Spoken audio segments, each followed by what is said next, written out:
Sure Kaf tercümesi 1. ayetten başlayıp okuyayım inşallah. Euzubillahimineşşeytanirracim. Nihayeti şefkatlik ve mihriban Allah'ın ismi bilen başlayayım. Cemi hamd sana Allah'a hastır ki Allah insanlarını öz tərəfindən boğan qattiq azabdan agahlandırış üçün yaxşı əməllərini qıyğan müminlərə obdan mükafat, yani cennet beradiganligi bilan xoş xabar berish üçün bendisi, yani Peygamberi Muhammed sallallahu aleyhi ve sellem'ge to'g'ri hech qanday qing'irlik, yani ixtilof, ziddiyat bo'lmagan Qur'onni nozil qildi.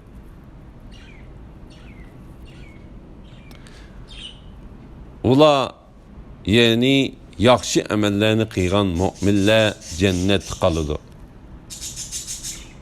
Allah'ın balası bor degichilarni agahlandırdı. Ular ve ularning ota-bobollari bu bo'htonlarda hech qanday ma'lumotga ega emas. Ularning ig'izlaridan chiqqan so'z nima degan cho'ng, ular faqat yolg'onni aytadi. Eğer ular Kur'an'a iman etmese, efsuslanıp ularning imandan yüz o'rganligidan o'zingni halok qilib olishing mumkin. İnsanlarning qaysisining amali eng yaxshi ekanligini sinash uchun biz haqiqatan yer yuzidagi shaylarning hammasini yer yuzining zinnati qildik. Biz cho'qim yer yuzidagi dal-daraxt, tağ ve bina qatarlıq narsalarning hammasini yo'q qilib, yer yuzini tüz bayavonga aylandırırız. Ashabul Kahfni ve raqam, yani Ashabul Kahfning ismlari yozilgan taxtini bizning qudratimizni ko'rsatib beradigan alomatlarimiz ichidagi eng hayron qolarligi deb qaradingmi? Öz vaqtida bir qancha yigit g'orni panoh joy qilib oldi. Ular, Rabbimiz bizga rahmat xazinalaringdan ato qilgan, bizning ishlarimizni tuzab, bizni hidoyat topquchilardan qilgan dedi. Ularni biz g'orda uzun yillar uxlatib qo'ydik. Ondan ikki guruh, yani Ashabul Kahf ichidagi qanchalik uxlaganliklari haqida ixtilof qilishgan ikki guruhdan qaysisining g'orda qanchalik uzoq turishganligini inchki hisoblaydiganligini sinash uchun ularni uyg'otdik.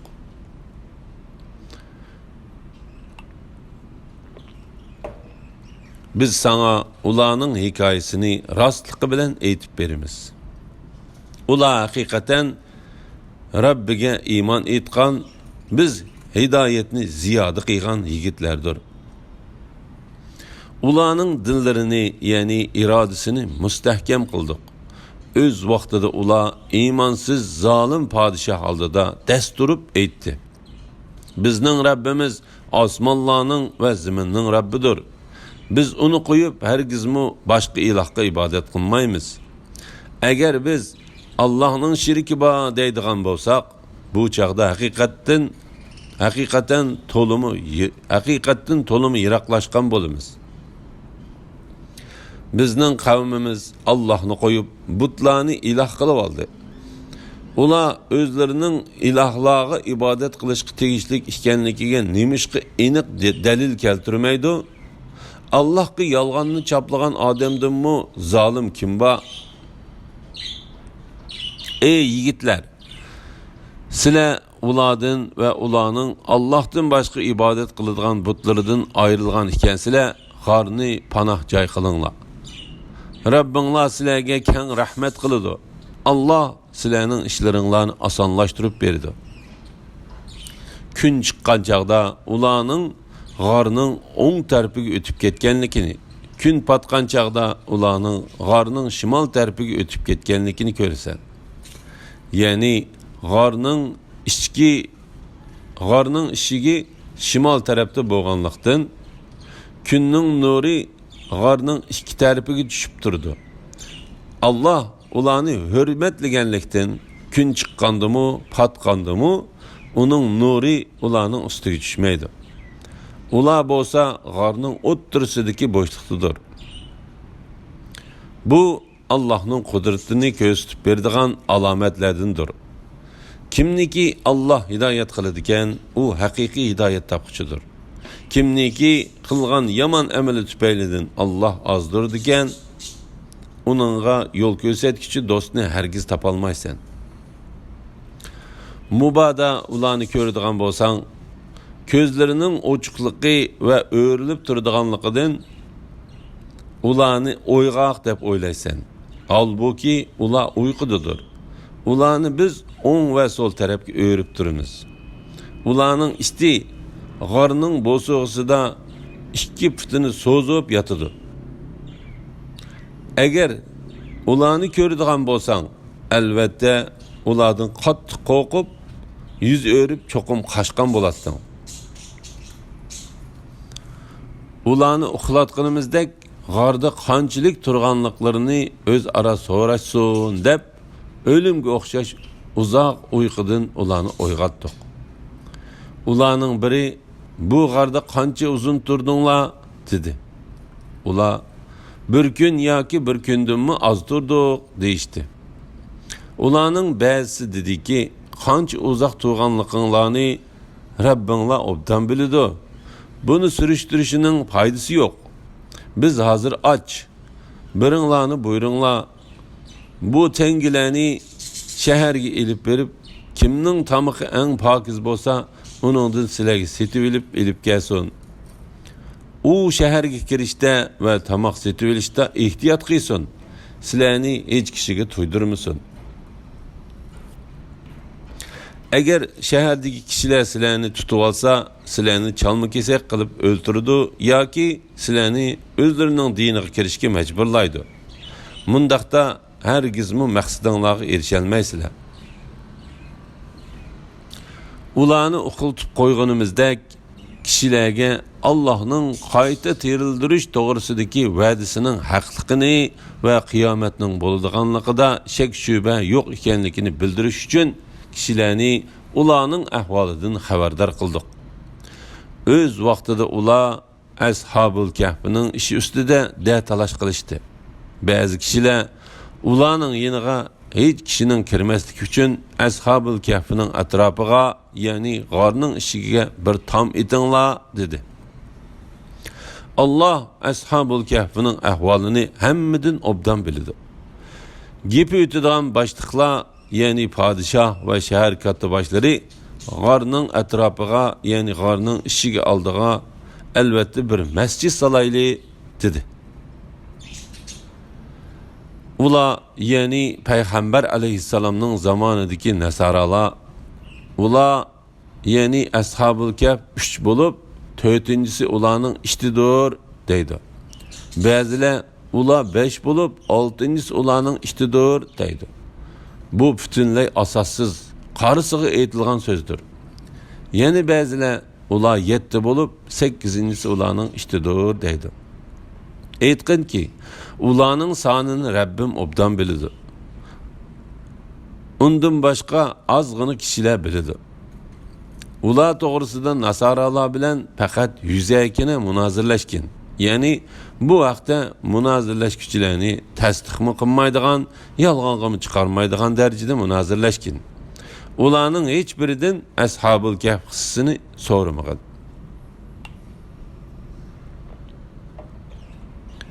Sen biror ishni qilmoqchi bo'lsang, "Ata shu ishni cho'qim qilaman" demay,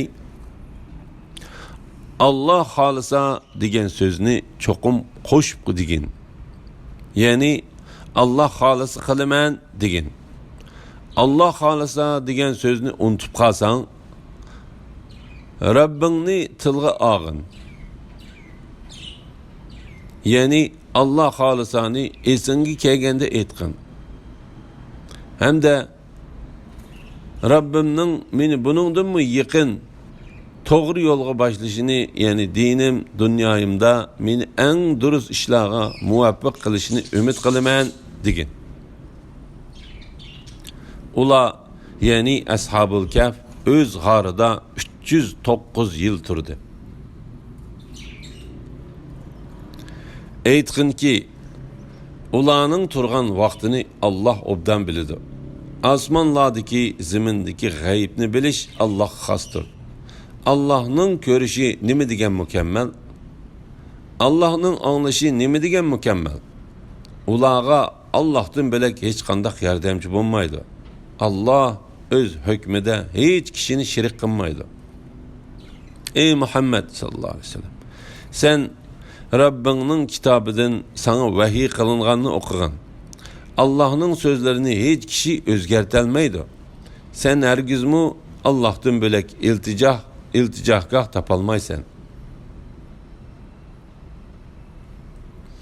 Sen Rabbinin razılıkını tilep ettigen akşamda onun ibadet kılıdığanlar bilen savurcan boğan halda billi boğan. Hayatı dünyanın zibu zinnetini dep ularını közge ilmay kalmağın. Biz dilini zikrimizden gaflet kaldırgan, nefs hayışığı egeşken, devamlık aşkınlık kılıdığan ademge egeşmegin. Ey Muhammed sallallahu aleyhi ve sellem, bu hak Kur'an Rabbinlar tarafından nazil boludu. Xalıgan adam iman etsin, xalıgan adam kafir bolsun degen. Biz hakikaten kafirlar üçün tütün perdeleri ularını orup aladigan otni tayyorladik. Ular teşnalıktan su talep qilsa, ularga madan eritmesiga o'xshash yuzlarini kuydirib yetadigan nihoyat qiziq suv berildi. Bu nima degan yomon sharob? Cehennem nima degan yomon joy? İman etgan ve yaxshi amallarni qilganlarga keldigan bo'lsak, biz ularning qilgan yaxshi amallarining savobini haqiqatan yo'q chiqarib etmaymiz. Eni shular ostidan o'stanglar eqib turadigan, ular doim turadigan jannatlardan bahramand bo'ladi. Jannatda ular oltin bileziklarni soladi. Nepiz ve qilin yipekten işlengen yeşil kiyimlerini kiydi. Altın ve esil rəxlər bilen kaplanğan taxtlarga yönünüp olturdu. Bu nima degan yaxshi mukofot, cennet nima degan güzel joy. Ularga mundaq bir mu'min, bir kafir bo'lgan ikki odamni misol qilib keltirgan. Ularning biriga, ya'ni kafirga biz atrofi xormazorliq, ikki bağның o'ttirisi ekinzorlik bo'lgan talliq ikki bog' ato qildik. Her ikkilisi kem kütüsüz, to'liq meyve berdigan bog'lar bo'lib, ularning orasidan eqib turadigan o'stangni barpo qildik. U, ya'ni bog' egisi nurg'un mol mulkka ega edi. U birodariga faxrlanib, men sendan boy, odamlarim, ya'ni xizmatchilarim, bollarim, yordamchilarim seningdan ko'p dedi. U mu'min birodarini yetilab, beg'iga kirib, kufrlik qilish bilan o'ziga zulm qilgan holda aytdi. Bu bog' mangu yo'qolmaydi deb o'ylayman.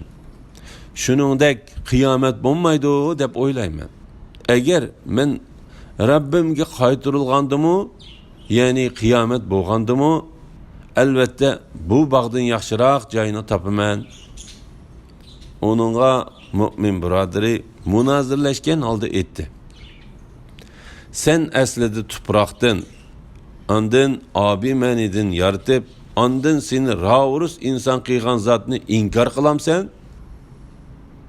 Lekin men Rabbim bo'lgan u Allohni e'tirof qilaman. Rabbimga hech ahadini shirk keltirmayman.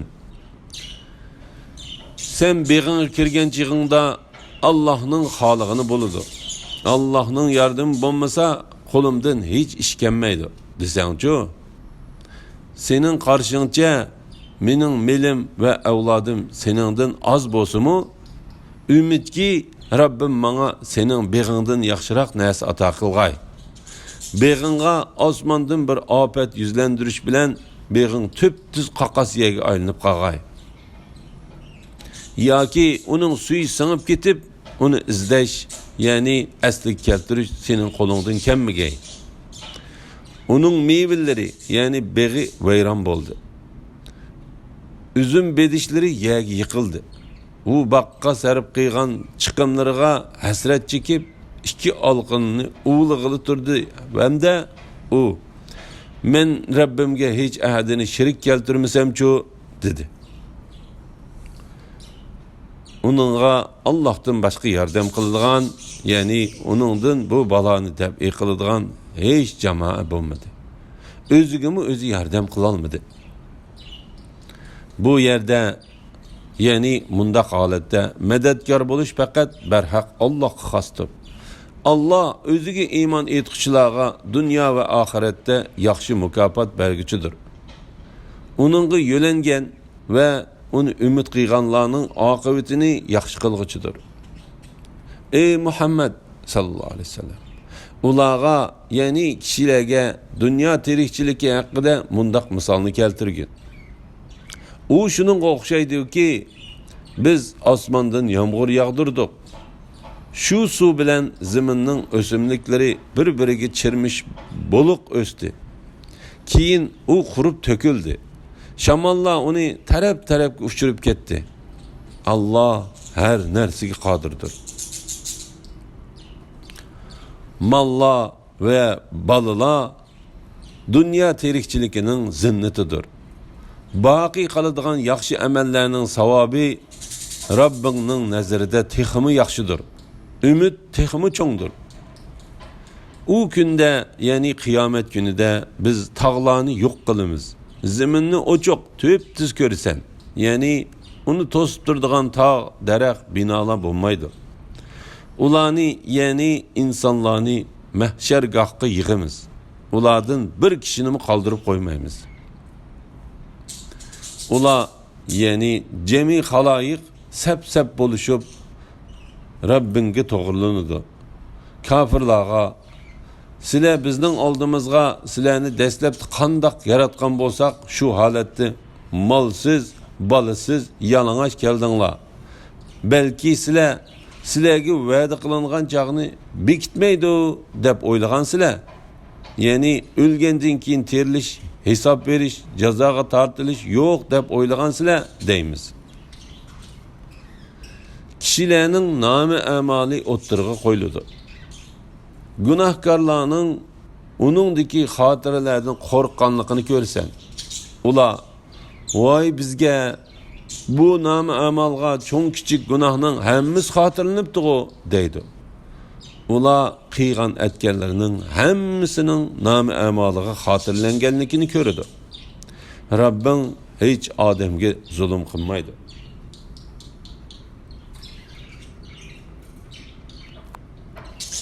Öz vaxtıda biz pəriştilərə Adem'ge secde kılınla dedik. İblis'ten başka hemmesi secde kıldı. İblis cinladın idi. Şunu o secde kılmağanlıktan Rabbinin itaatinden çıktı.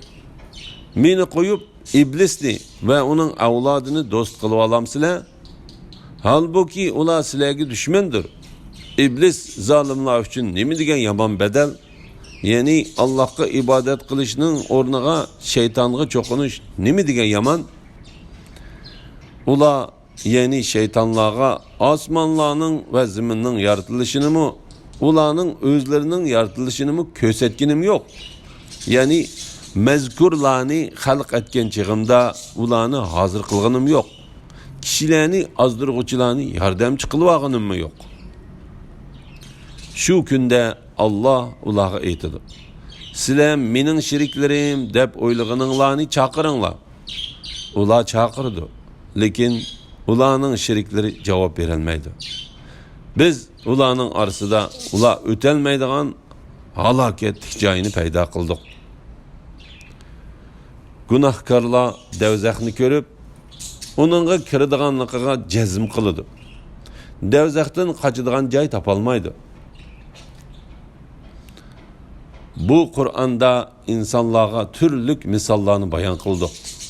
İnsan köp detalaş kılıdı. Yani köp cidelleşiş insanın tabiitidir.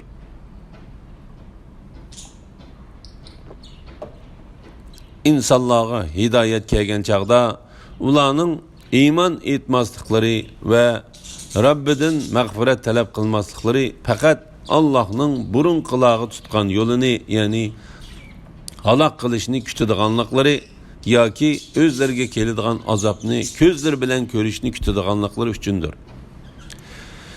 Biz payg'ambarlarni faqat iymon etquchilarga xush xabar bergichi, osiylik qilg'uvchilarni ogohlantiruvchi qilib avatimiz. Kafirlar payg'ambarlar ilib kelgan haqiqatni yo'q chiqarish uchun behuda so'zlarni qilib munozirlashidir. Ular mening oyatlarimni va ularga berilgan ogohlantirishlarni masxara, ya'ni o'yinchi qilib oldi. Rabbining oyatlari bilan pand nasihat qilingan, u oyatlardan yuz o'rgan va o'zining qilgan gunohlarini unutgan kishidanmi zolim kishi bormi? Shubhisizki biz ularning dillariga Qur'onni tushunishga to'sqinlik qiladigan pardalarni tortdik. Quloqlarini eg'ir qildik. Agar ularni hidoyatga da'vat qilsang, ular hargiz hidoyat topmaydi. Ya'ni ularni iymonga, Qur'onga da'vat qilsang, ular da'vatingni hargiz qabul qilmaydi. Rabbing nihoyatda mag'firat qilg'uchidir va rahim qilg'uchidir. Agar Allah ularni qilmishiga qarab jazolaydigan bo'lsa, albatta ularga qilinadigan azobni tizlatgan bo'ladi. Lekin ularga belgilangan bir vaqt bor. U vaqt kelganda ular Allohdan bilak hech panohgoh topolmaydi.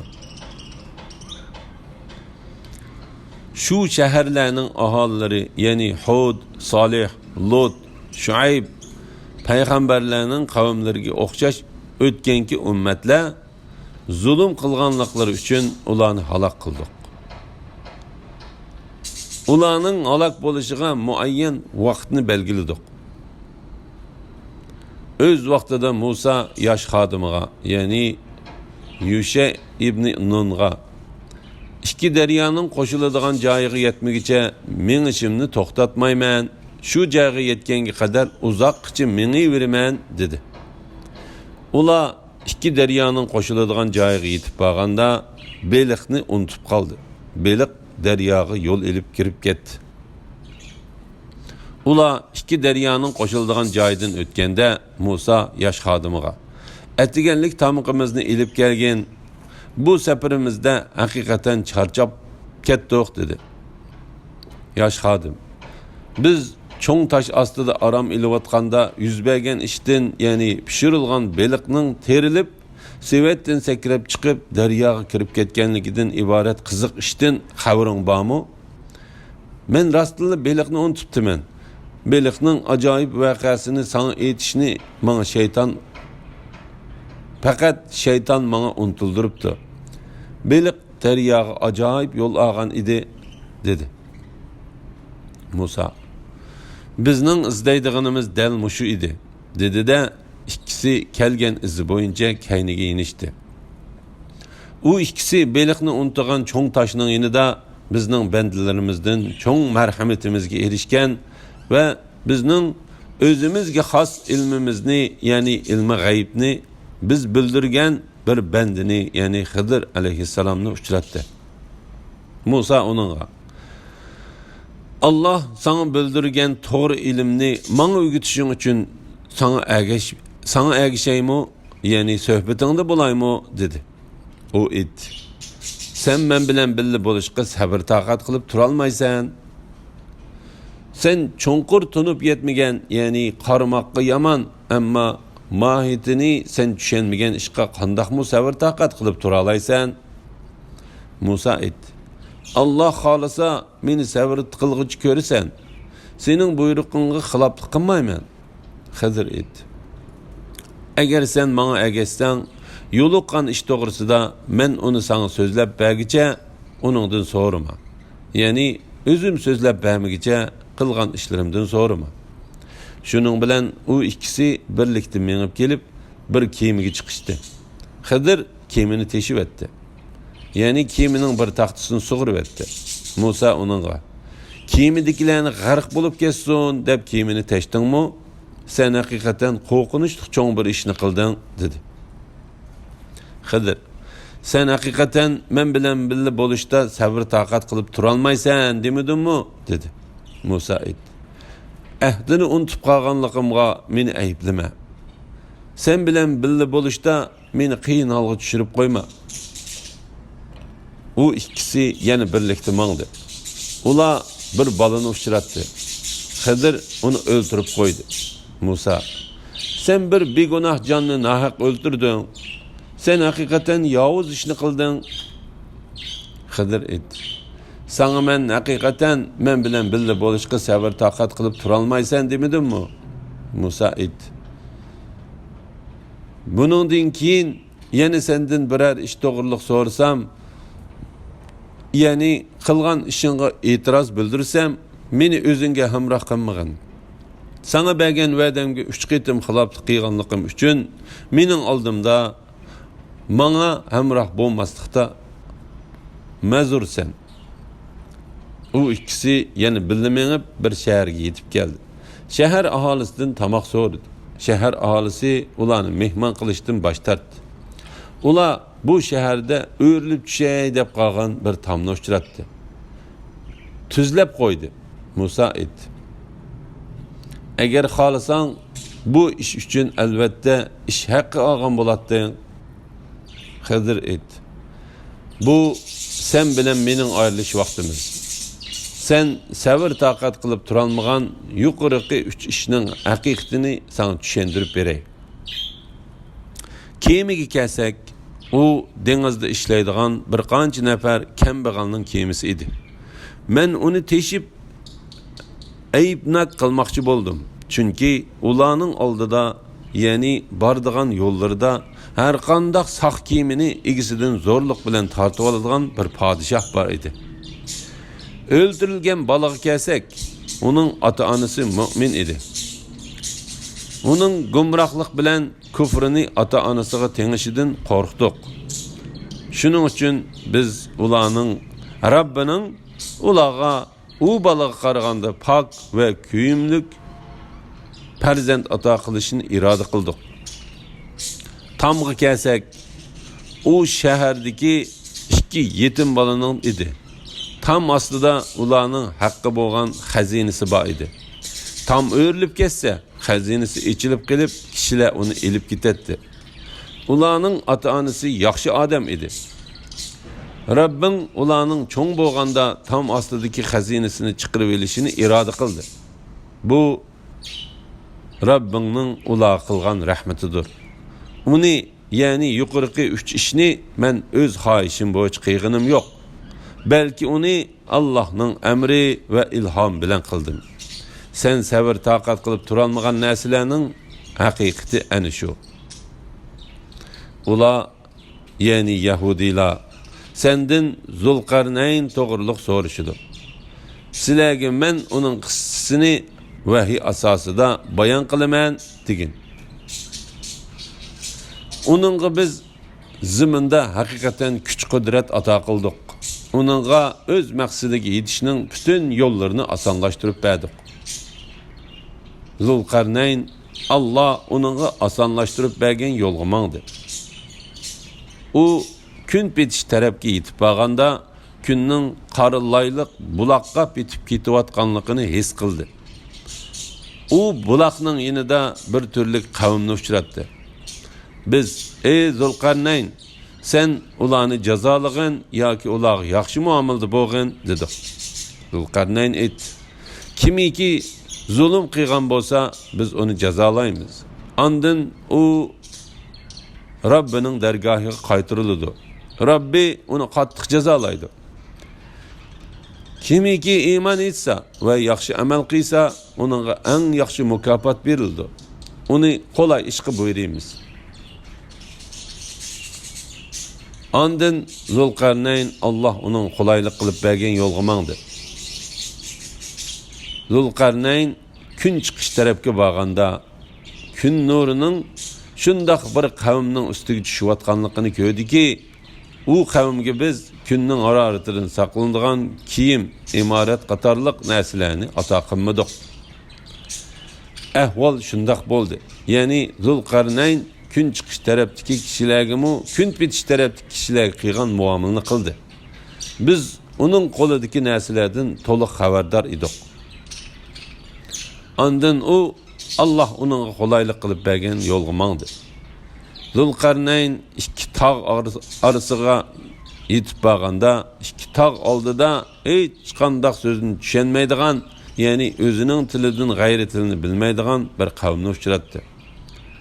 Ular: "Ey Zulqarnayn, Yajuj bilan Majuj yer yuzida haqiqatan buzg'unchilik qilg'uvchilardir. Biz bilan ularning orasiga bir to'sma silib berishing uchun sana bir qism mellarimizni bajga o'xshash to'ylasak bo'lamdi", dedi. Zulqarnayn aytdi: "Allohning menga bergan narsalari, ya'ni kuch-quvvat va podshohlik sizlarning menga beradigan melinglardan ortiqdir. Menga odam kuchi yordam qilinglar. Ular bilan sizlarning oranglarga mustahkam bir to'sma silib beray. Menga temir parchalarini elib kelinglar. Temir parchalari dövlünüp ikki tog'ning orasi takshi bo'lganda ko'raklarni besinglar. Temir parchalar qizib o'tdek bo'lganda u menga eritilgan misni beringlar, ustiga to'kay", dedi. Ular, ya'ni Yajuj Majuj uning ustiga chiqishgimi, uni teshishgimi qodir bo'la olmadi. Zulqarnayn aytdi: "Bu, ya'ni to'smining barpo qilinishi Rabbimning ne'matidir. Rabbimning va'dasi ishga oshganda u uni tüp-tüz qilib o'tadi. Rabbimning va'dasi haqdir. U kunda, ya'ni qiyomat kunida qistonchilikdan kishilar bir-biriga giralashtirib o'tamiz. Sur chilinadi. Ularni hisob uchun yig'imiz. U kunda kafirlarga jahannamni oshkor ko'rsatamiz. Ularning bu dunyodagi chaqlarida dillarining ko'zlari meni yod qilishdan pardalangan edi. Ularning dillarini zulmat bosganligi uchun kalomullohni anglashga qodir emas edi. Kafirlar meni qo'yib bandilarimni ma'bud qilib olishsa bo'ladi deb o'ylamdi. Biz jahannamni kafirlarga haqiqatan manzilgoh qilib tayyorladik. Sizlarga amallari jihatdan eng ziyon tortquchilarni aytib beraymi? Ular hayoti dunyoda qilgan amallari yo'q chiqqan, ammo o'zlari obdan ish qildik deb o'ylagan odamlardir.